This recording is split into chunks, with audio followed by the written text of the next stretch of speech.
فقد فاز فوزا عظيما. Hadirin jamaah Jumat yang saya muliakan, kita bersyukur kepada Allah Subhanahu wa Ta'ala atas nikmat Islam dan nikmat iman yang Allah berikan kepada kita. Barang siapa bersyukur atas nikmat besar ini, maka Allah Subhanahu wa Ta'ala akan mengokohkan dia di atas kalimat La ilaha illallah Muhammadur Rasulullah. Banyak orang tidak bersyukur atas nikmat yang besar yang telah diperjuangkan oleh para sahabat radhiyallahu alaihim, yang mereka mengikuti Nabi sallallahu alaihi wasallam dalam perjuangannya. Nikmat sebagai bekal untuk hidup kita yang kekal. Nikmat iman dan Islam yang menyadarkan kita bahwa hidup di dunia ini hanyalah sementara.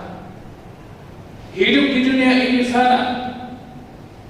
Telah hidup orang-orang sebelum kita, namun hari ini mereka telah tiada. Nikmat yang memperkenalkan hamba di atas seorang hamba. Nikmat yang tidak akan memperhambakan diri kepada hamba. Nikmat yang mana Allah Subhanahu wa Ta'ala telah mengutus semua para anbiya alaihi wassalatu wassalam untuk menyampaikan kepada segenap manusia yang ada di alam raya ini.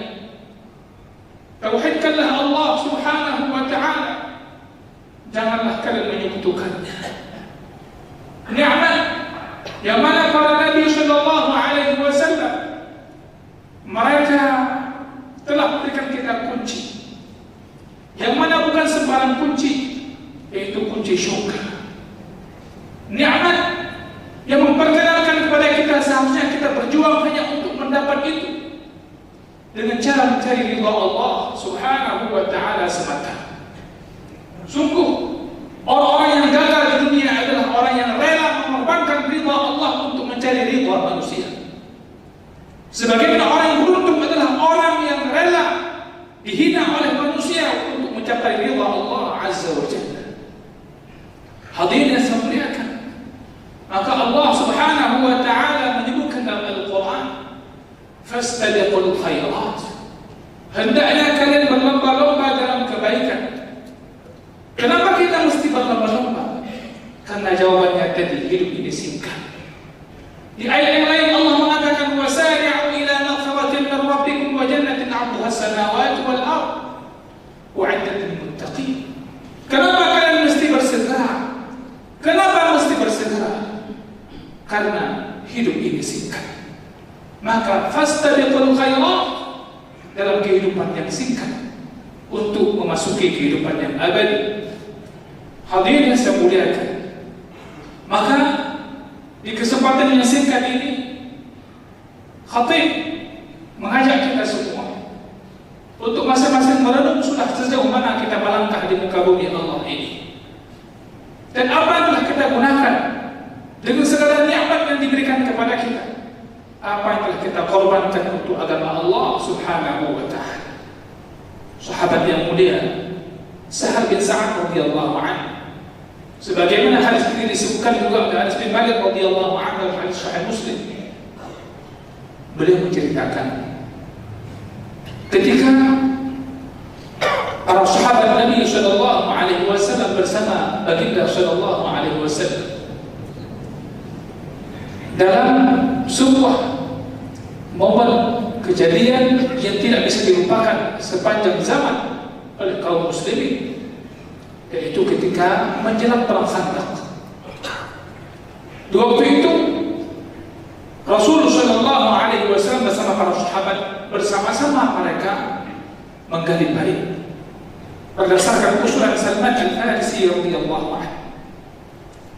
Khandaq merupakan parit yang dalam dan dia panjang. Ini tujuannya adalah untuk melindungi kaum muslimin dalam menghadapi sekutu musuh yang mereka bersatu. Bagaimana dakwah Nabi Muhammad sallallahu alaihi wasallam terhentikan, bagaimana Nabi Muhammad sallallahu alaihi wasallam dan para sahabatnya ini tidak lagi berdakwah. Sasaran utama bagaimana Nabi Muhammad sallallahu alaihi wasallam dalam kehidupan dunia ini. Sebuah perencanaan yang sangat keji dari orang-orang yang keji. Sahal bin Sa'ad radhiyallahu anhu menceritakan, ketika kami bersama Rasulullah sallallahu alaihi wasallam menggali parit itu, sebahagian kami itu mengangkut tanah yang sudah digali, dan sebahagian kami itu menggali parit tersebut. Mereka bersama-sama, mereka gotong royong. Saat menceritakan, kami sebahagian yang mengangkut tanah di pundak-pundak kami, di punggung-punggung kami, dan sebagian kami menggali parit itu. Kami itu siapa? Para sahabat Rasulullah sallallahu alaihi wasallam, muhajirin dan ansar. Di tengah-tengah itu, dalam keadaan capek, letih, lelah, keadaan yang sangat mengancam, Rasul sallallahu alaihi wasallam mengatakan, Allahumma la 'aisha illa 'aishul akhirah. Ya Allah, tidak ada kehidupan yang sebenarnya kecuali hanya kehidupan akhirat. Kapan Rasulullah mengatakannya? Di tengah rasa letih, capek, lelah, keadaan yang menakutkan, terancam. Rasul sallallahu alaihi wasallam mengatakan di tengah-tengah para sahabat radhiyallahu alaihim, Allahumma la 'aisha illa 'aishul akhirah. Ya Allah, tidak ada kehidupan yang sebenarnya, tidak ada kehidupan yang abadi, tidak ada kehidupan yang sejahtera, illa 'aishul akhirah, kecuali kehidupan akhirat. Hadirin yang saya muliakan, maka lanjutannya Rasul sallallahu alaihi wasallam mengatakan, ya Allah, ampunkanlah bagi orang-orang Ansar dan orang-orang Muhajir. Di tengah keadaan yang tidak mengenakan, Rasul mengingatkan mereka akan kehidupan yang abadi. Mereka kehidupan yang mereka alami tidak mengenakan karena memperjuangkan agama Allah subhanahu wa ta'ala. Kehidupan mereka tidak mengenakan karena diusik oleh orang-orang yang terusik dengan agama Allah subhanahu wa ta'ala.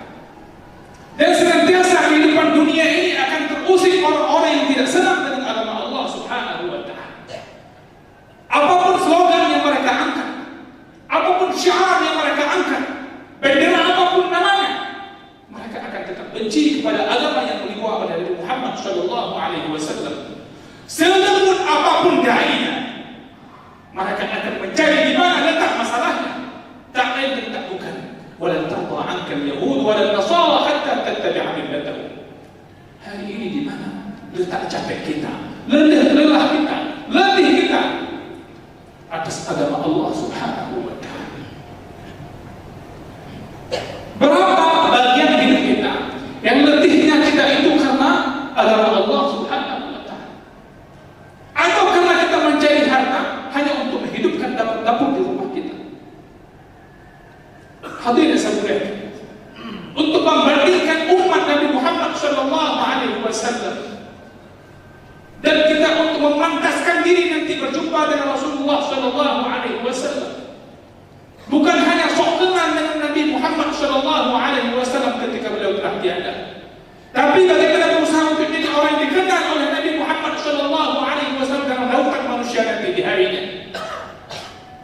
Dikenal oleh Nabi sallallahu alaihi wasallam mana mereka orang-orang yang jujur menjadikan diri pada umat Nabi Muhammad sallallahu alaihi wasallam. Karena nanti ada golongan yang datang mendekati baginda sallallahu alaihi wasallam, kelihatannya dia umat Nabi Muhammad sallallahu alaihi wasallam, tiba-tiba dia dihalau. Maka yang paling penting bukan hanya kelihatan jadi umat Nabi, seperti umat Nabi, tapi bagaimana memperhatikan diri betul-betul untuk menjadi umat Nabi sallallahu alaihi wasallam. Maka Allah subhanahu wa ta'ala membukakan pintu ini lebar-lebar kepada kita semua tanpa kecuali. Bahkan ayat itu turun kepada Nabi sallallahu alaihi wasallam di tengah dakwah beliau kepada orang-orang musyrikin, yang mana Rasul sallallahu alaihi wasallam memperkenalkan kepada mereka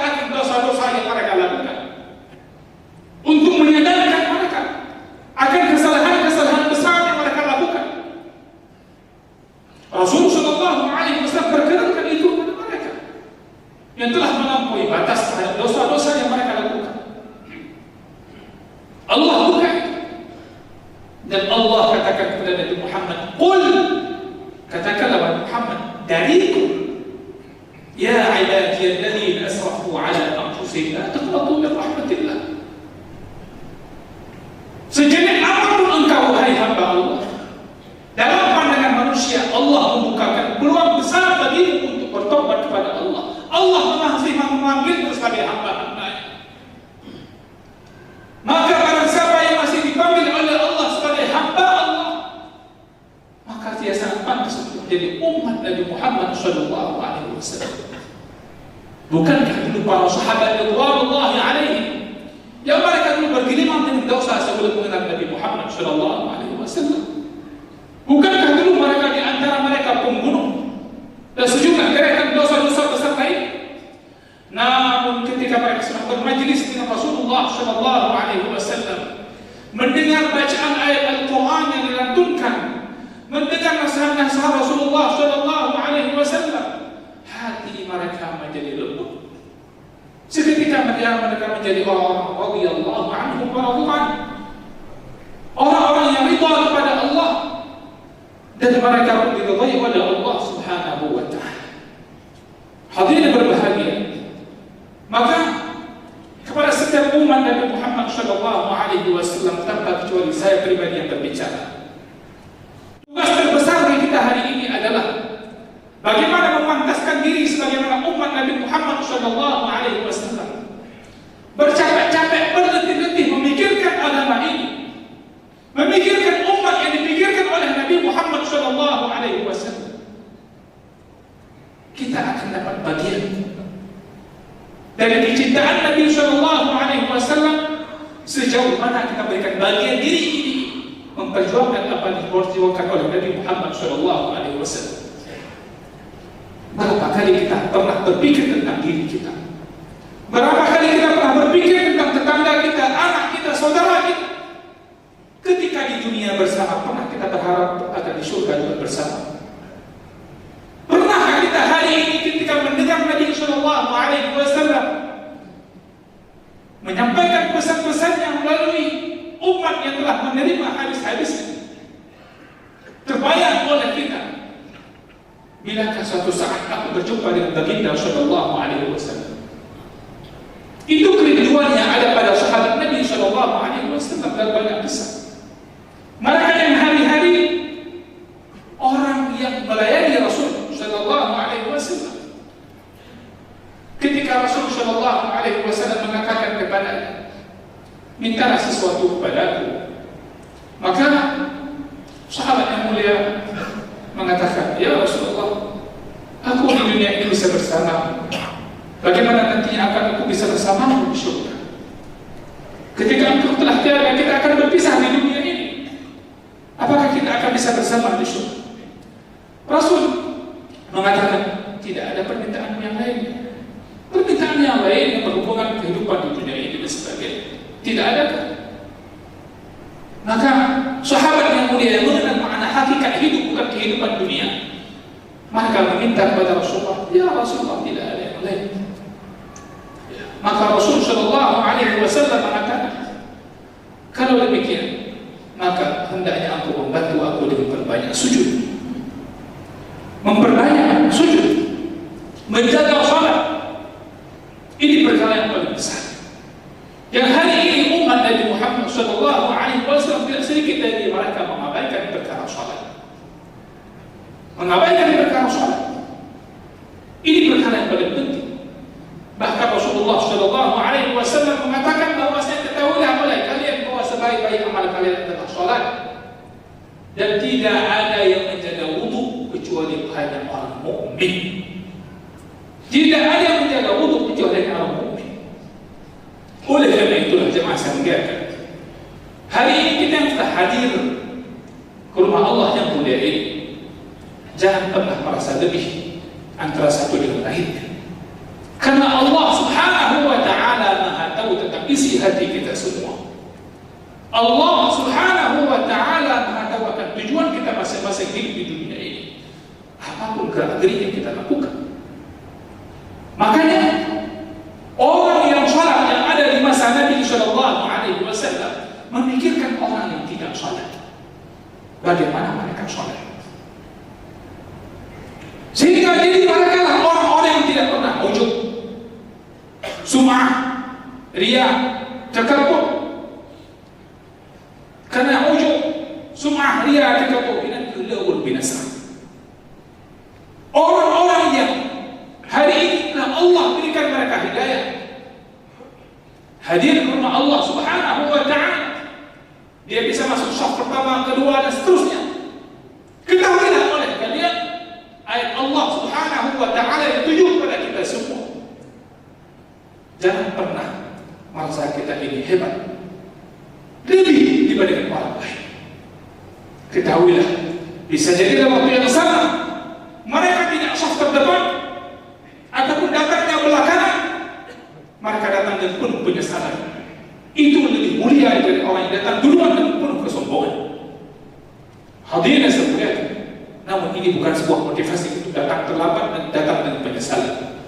Akan tetapi ketahuilah, umat Nabi Muhammad SAW itu orang-orang yang senantiasa berpikir bukan hanya untuk diri yang akan kehidupan yang abadi, tapi juga berpikir untuk saudara-saudara yang akan kehidupan yang abadi juga bisa dijalani bersama.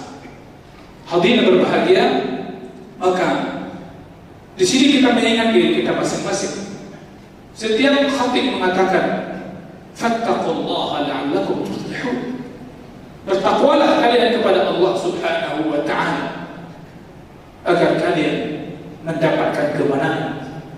Tentu garis kemenangan itu telah digaris oleh Rasulullah SAW. Garis kemenangan itu telah dicontohkan oleh para sahabat radhiyallahu alaihim. Rupanya garis kemenangan itu bukan dengan bersenang-senang di dunia ini. Rupanya garis kemenangan itu berdarah-darah. Rupanya garis kemenangan itu berkeringat. Rupanya garis kemenangan itu sakit, letih, capek.